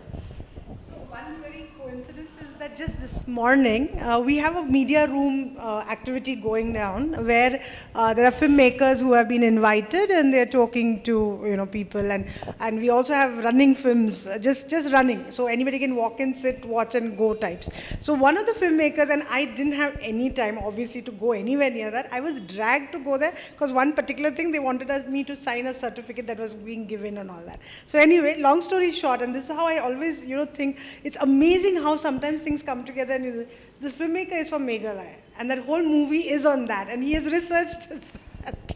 So I'll be more than happy to put you in touch with that filmmaker, obviously through the program partner, and you know, if that's of any help to you, then you know, all the better for you. Yeah. So that's one thing I had to say. The second I also want to say is, you know, we quite a few of us here do Payal, Lata, myself, we do impact assessments. Everybody knows that. We do needs assessment, baseline studies and all, so that's fine. But there is one thing that we do, and hopefully it is something really, really unique, is that we do perception analysis. This is a marketing tool, okay? It's not really something that has been used in the social sector. But Godrej asked us to do this a couple of years before, because as part of their business excellence, they wanted to understand, not impact. They're saying impact we do anyway, we do that for them also. But beyond impact, they wanted us to understand that what does the community really feel and think about what we do for them.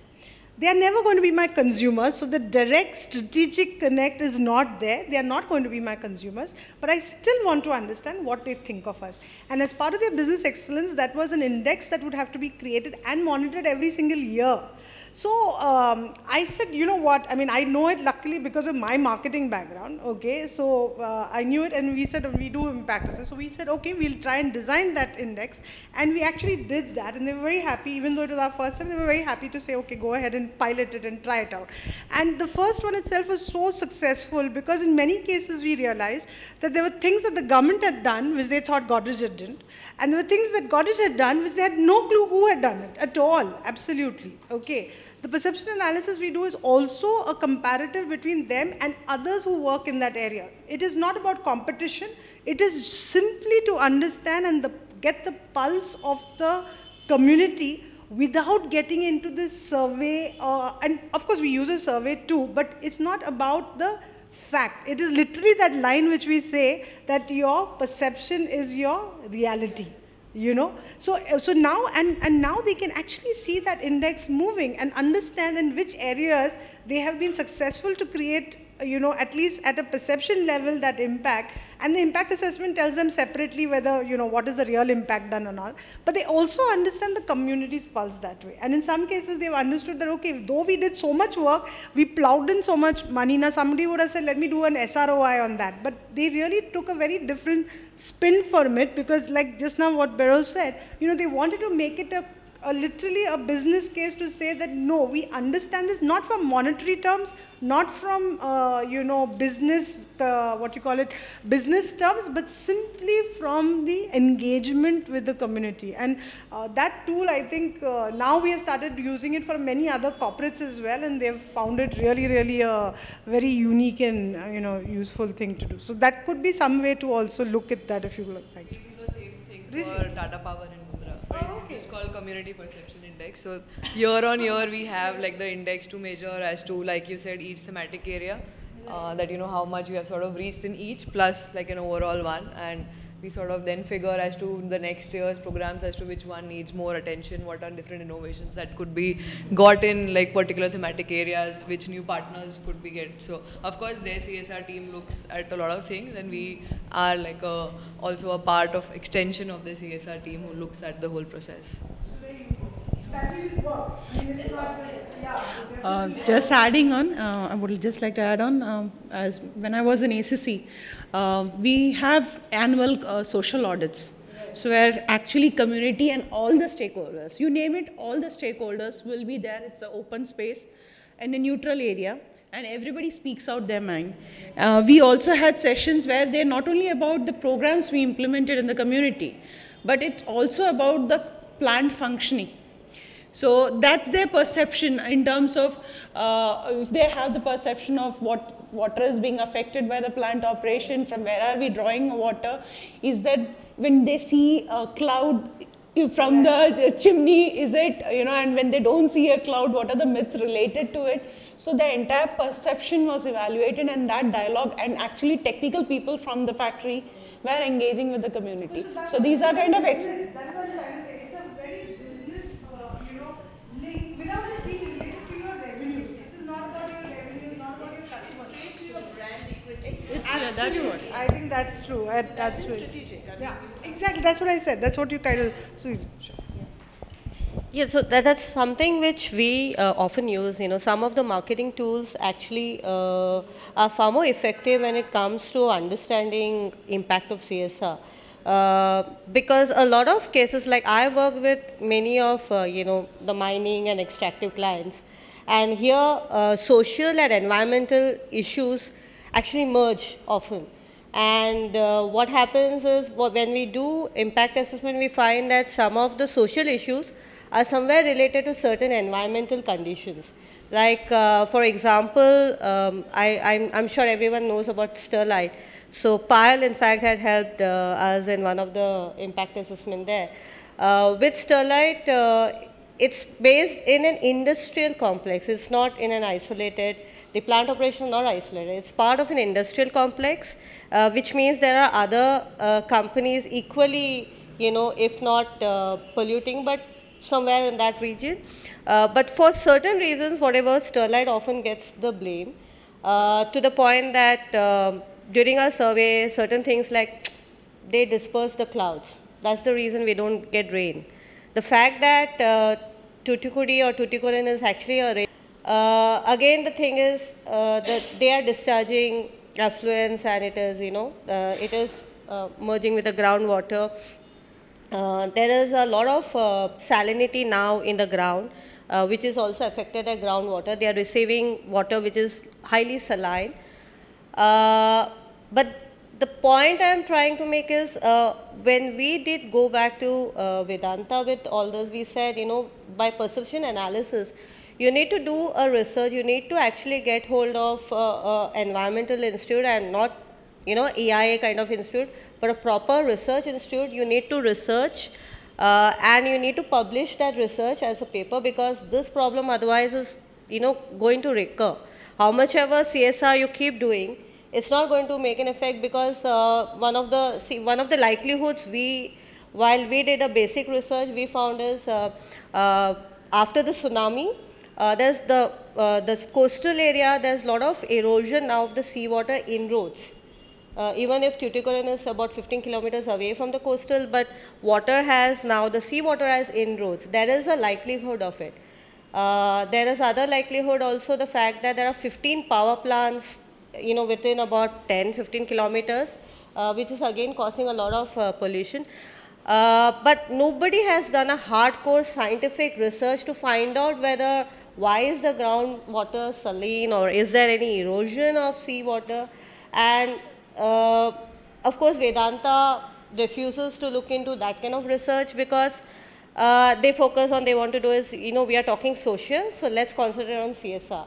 And I think that's a point which Rashni is also mentioning. It's very valid that one needs to also concentrate on doing research in terms of a proper scientific research. Finding out what are the real ground reasons there, because environment and social is no longer separate now. Everything is getting merged. So it's a very basic need now to collaborate with good research institute. It could be IISc or any of the other educational institute also, but to do a basic scientific research.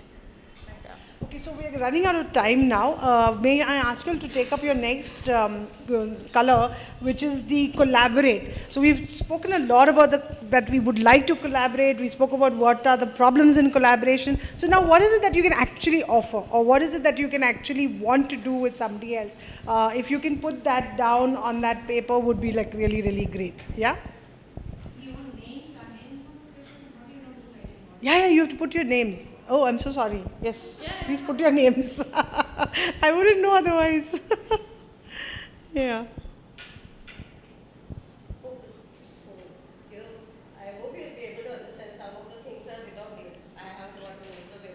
Yeah, that's fine. That's fine. That's fine.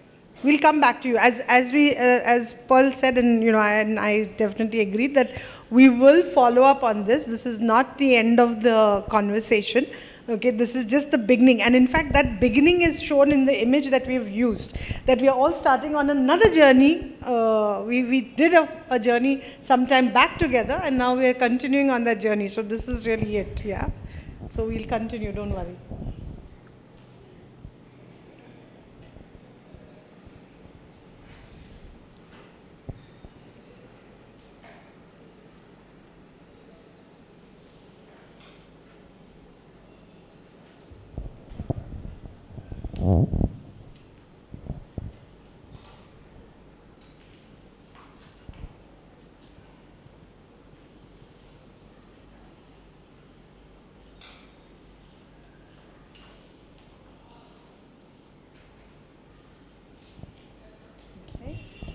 Okay.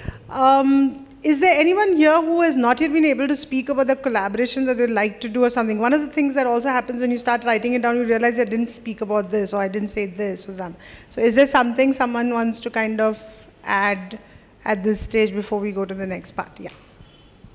Sorry.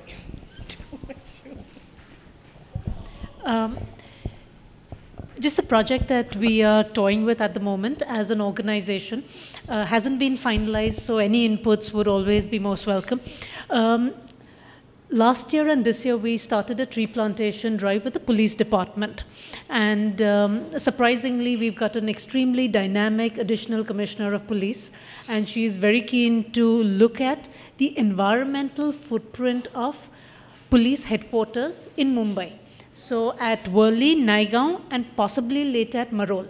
So we are looking at developing an environmental strategy and also an implementation plan where they look at their wastewater, because when I talk about police headquarters, it's not only their administrative building, they've got a lot of quarters with over 800 families staying across multiple buildings. So it's almost 3 streets in Worli. If you look at Naigaon, it's a huge complex with 3 large training parade grounds and all of it. So it's looking at their water footprint. It's looking at afforestation of their grounds. It's also looking at making their entire police staff extremely aware, because you're now talking about sound pollution. You're looking at multiple environmental impacts on them. And this is a model that we're trying to create. So if we can create a prototype of a community that looks at its water footprint, its carbon footprint, it looks at the awareness amongst that community, it will be a lot like the Swedish model. If one community can really become more environmentally sustainable.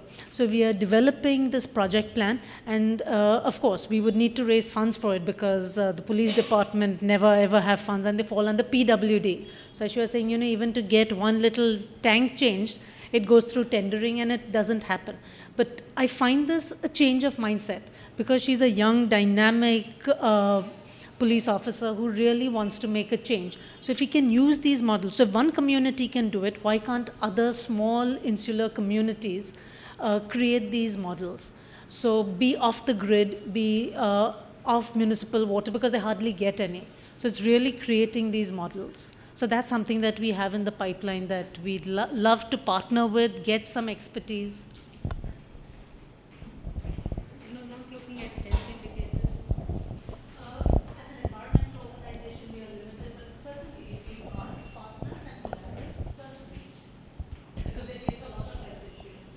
Yeah, just adding to your point, like we also, PenPulse is just one of our projects. Apart from that, we are basically into behavioral change communication. So we work with primarily with students, school students, and our modules are designed for 3 years. So when we say we want to change behaviors, we work continuously for 3 years and inculcate environmental manners in them. The way we have social manners, the way we have religious manners, somehow the environmental manners are missed either from the parent side or from the school side. So what we do is we work with same batch for 3 years, and we try to see that when they grow up, certain things are very much part of their habits. We don't need to teach them how to be more eco-friendly, because once the habits are inculcated at the right time, from the age of 10 to 13 years, which is the most effective time to mold a child, that's when the child will extract a lot of things, and it will become part of their own personality when they grow up. So any kind of such things with the grown-ups, it makes a lot of difference to bring a behavioral change. Otherwise, even after a crores of rupees spent on infrastructural changes, if the behavior is not changed, it's all back to zero. So that really works. Anybody else? Just for us, I think we can look at collaborating because something also similar on lines that we are also looking at. Good. Great. Anybody else? Okay, so we're going to now have the final round of last thoughts. Okay. Very quick, either a takeaway from here or a learning, or again something you want to say, whatever you feel like saying, but a quick round, okay, that we can start from here. Why don't you start? So what do you have to do? Last final thought, takeaway, closing, whatever. Last comments. Yeah, one is I think we all should often catch up around like this, just normal discussions. Without any kind of, jingbag. That's an attempt I think all of us try and do. So that's something there. And yeah, another thing is I think Pearl has also often talked with me in this corporate partnership. And I also feel like we are about, what, 100 or 120 now. Just the SIMP management and not counting the SI Young and some of the other alumni of Swedish Institute. So, and I am not able to understand why is it that there has not been that kind of partnership between, this. So there's a lot of synergy. Of course, among us, organizations like, our organization, we do partner in one or things, like few things like that. But corporate-wise, I don't see that happening. Just one thought I had is maybe on the partnership thing, it may be possible that you may want to need a third party like a NGO or a organization which facilitates this partnership and brings in that framework which is needed when you talk about corporate partnership. So that could be one possibility. And I think it's worked successfully in case of the cement industry, where World Business Council has managed to bring about that. Probably that's something one could look at. So yeah, any of you want, you can pull in any, like me, Karen, Payal, or any Rachne, for example, to look into building such kind of partnerships, if possible. That's something that I would like to say. I would say that we are all, here, and we are all having some sort of expectations from each other in terms of collaboration. If there could be a common note sent out to each of us, sharing that each of us, what are they seeking in the collaboration, that would be really helpful. So whosoever is actually a potential partner can probably connect. Is that, because that means that actually everything public. Is that okay? Isn't that fine? One names, you could just say common themes of collaboration. I think one of the things,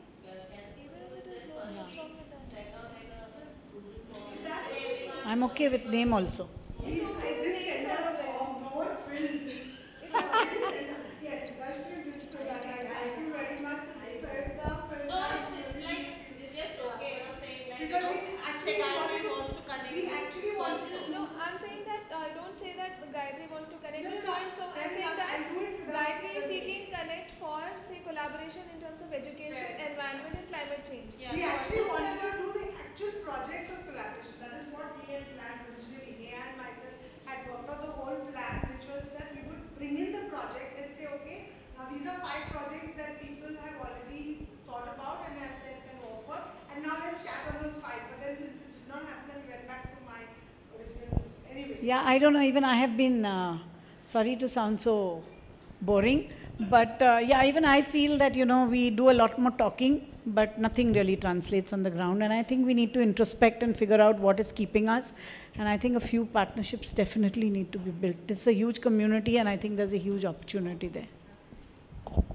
Yeah, I also think a little bit of sharing in terms of the partnerships that have really worked, and talking about those will probably create a little more in terms of, others stepping out, like for myself, even, getting that comfort that, okay, this is something that can be done. Because a lot of things, like, when Pearl spoke about partnering with Harshita, or, the way Neha and Rashne are working, I mean, these are things that probably, once you read about a case study or you read about a partnership that's really worked, A, it's heartening, and second is it's also adds fuel to what you want to do.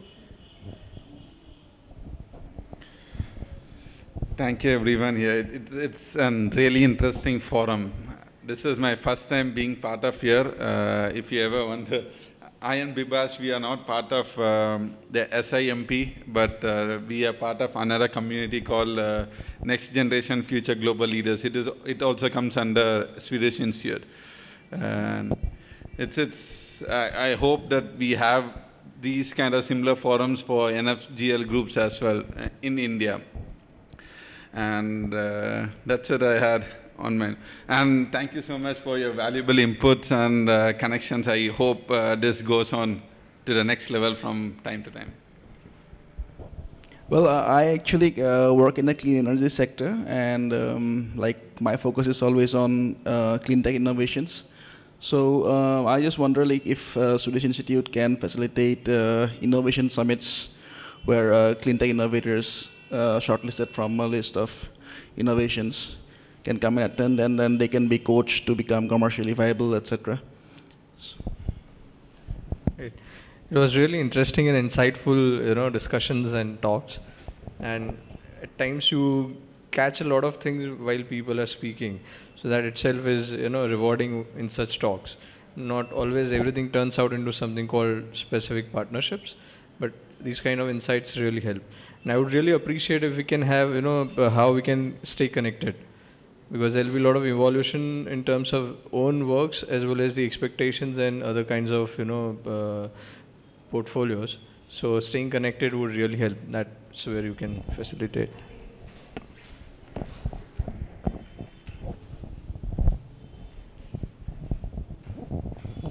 Thanks.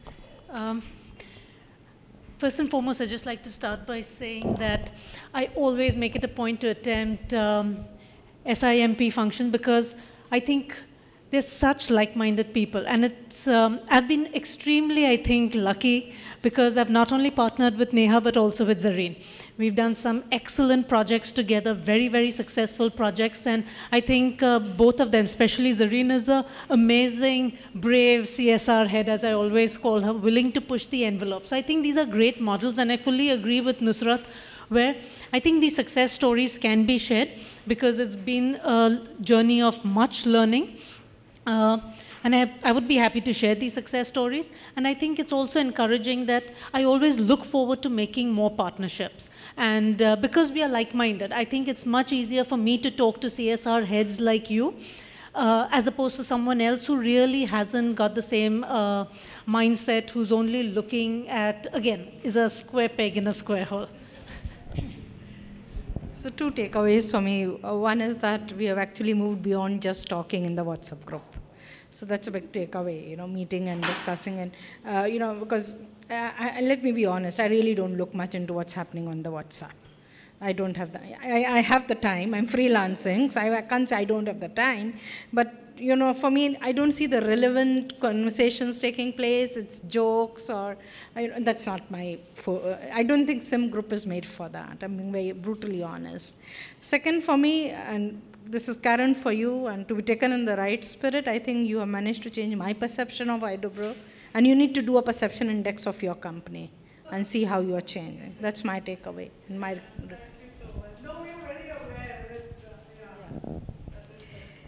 Okay, so most of what I was going to speak is covered by a lot of people, but maybe just one thing is to make the WhatsApp group really relevant.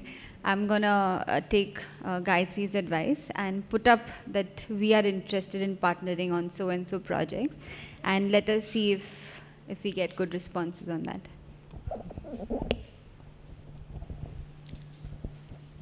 Okay, so just a few thoughts. Firstly, Karen, thank you for creating this forum. I think thanks to you, we've moved beyond, I think it's the right word, Lata, monkey bar, which is what the normal venue for meeting was. So I'm glad, Karen, we've moved to St. Paul's Media Complex. But monkey bar should happen more, because I think the networking and the socializing is as important as these. Maybe the next time in the central side, if possible. But anyway. No. That's after 4:30. Just two thoughts I had. One is maybe a way to network better would be to create streams of interest rather than keeping it open.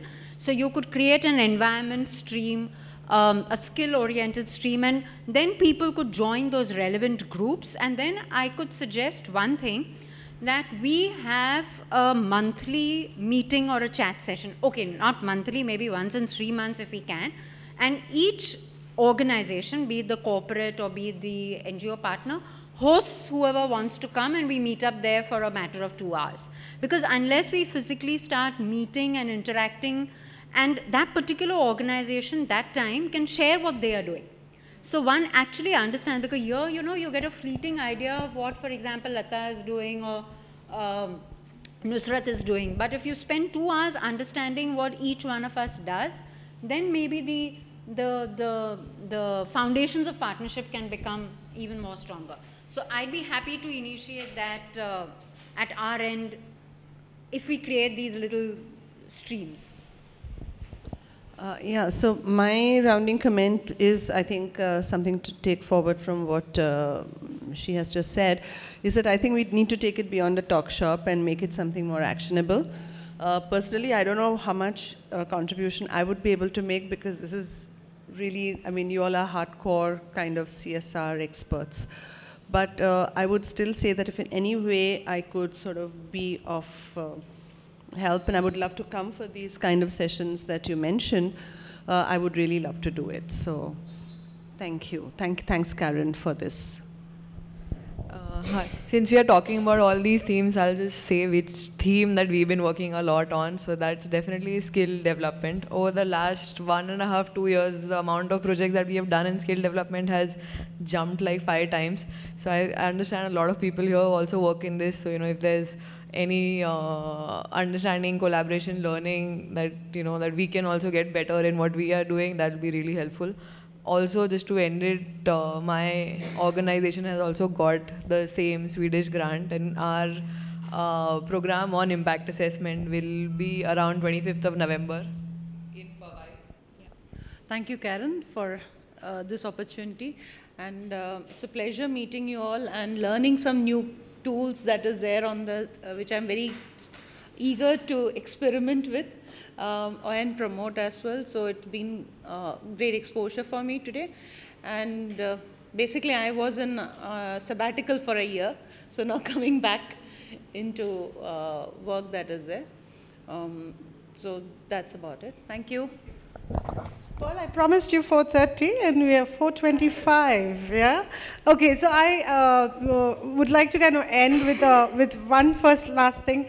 I always believe we always should have second thoughts and should always rethink what we do, because there's always something you can improve on. What more, what else is my mantra. So you have your last sheet of paper, okay, on which anything else that you forgot to communicate, your last chance to tell us is this, okay? So please write there. And in the meantime, while you are writing, I'm going to give you all 2 outputs, because as I said, we don't do just events, we do engagement with long-term perspectives, okay? And we look at outputs. Outcome will come first. finally, but output. So as an output from this, and there are some good suggestions, so we'll see how to incorporate those into these two as well. But as a first one, I would like to offer, we had a morning roundtable on water, okay, sustainable partnerships in water, as you can know, with Ambuja Cement Foundation. And one of the things that came out as an output from there was that we could do a tour, okay, or a visit to the site where they are doing these projects, and we already have a couple of people who have said yes. So if we can get a forum of about 10, we're not really saying that it has to be that much and then it will happen, because you know, Pearl has very generally said that even if it's just 3 people, I don't mind, I will just do it, so don't worry about it. So if anybody is interested in doing this tour, okay, and it's not a tour, it's a visit, okay, I will set up the what do you call it, the details and everything. We will do that just like we did for the Pune thing, and whoever would be interested in can sign up and say okay, fine, you know. So and we'll try and set up a date, etc., and do all those logistics. So that IDOBRO will do it as a part of a continuation of both. So it is a nice thing, a continuation of this SI conclave as well as a continuation of the water partnership. So that's one first output that can happen immediately, okay. The second output I would like to think about, and actually I thought of telling Jan about this before this, but in a way I'm glad we can discuss it without him being here, is that, and I'm on radio, yeah, is that, what you call it, maybe we should look at some kind of a newsletter, because I'll tell you very honestly, what you're saying about creating groups and etc., I try to do it for this. I actually tried to do it for this itself, right? And we got very little response. So I think maybe, you know, once a few, it's about seeding, right? And I understand, and it's fine. I've done enough events to understand this. So it's okay, but we can try and do it, but step by step, you know, because otherwise we are setting ourselves very high standard. Anybody wants to invite and then make somebody come, of course, that's a great thing. I mean, that anybody can do over here. But as IDOBRO and as the convener of this particular, you know, conclave, what I can say is let's start at least with a newsletter. Even a soft copy thing, we can manage to do that much. We will do it thematic so that we start creating that mindset of groups, okay, because if nobody's going to fill up something, then I can't do anything. But we'll at least start making a thematic, you know, kind of categorization in that newsletter. But then you need to commit that you will contribute.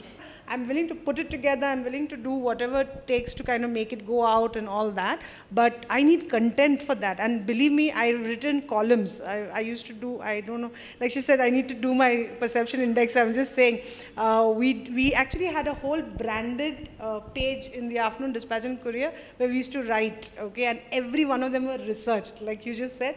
Every one of them, no picking up from Google and stuff. It was absolutely research stuff. It takes a lot to do that kind of good high quality content, and I honestly can't do it just like that over here. So I'm saying if you can provide me content on a regular basis, you know, case studies, etc., because if we go to do a really compendium kind of a thing of case studies, it's going to cost, okay, so it's not going to happen. Exactly. So if I keep getting content from all of you guys, and including yours, I mean, bring your whole thing into this, let's just make it a Swedish Institute thing rather than just, and that's why I was very clear from the beginning that not just Swedish Institute, not just the SIMP alumni, but let's bring in others as well. And that's when I spoke to Jan and I spoke to the Swedish, I said, can I bring in Swedish companies? Can I bring in, you know, the other alumni? And all they said, yeah, go for it, you know, and so I'm more than happy for us to do that. So if you all can also help us bring in more people into the network, we are happy to facilitate. I mean, that's our core competency any which way. Okay, so yeah, so these are two outputs I would like to offer, and awesome, great, thank you so very much. Yeah, so that's my 4:30 and I'm on the dot.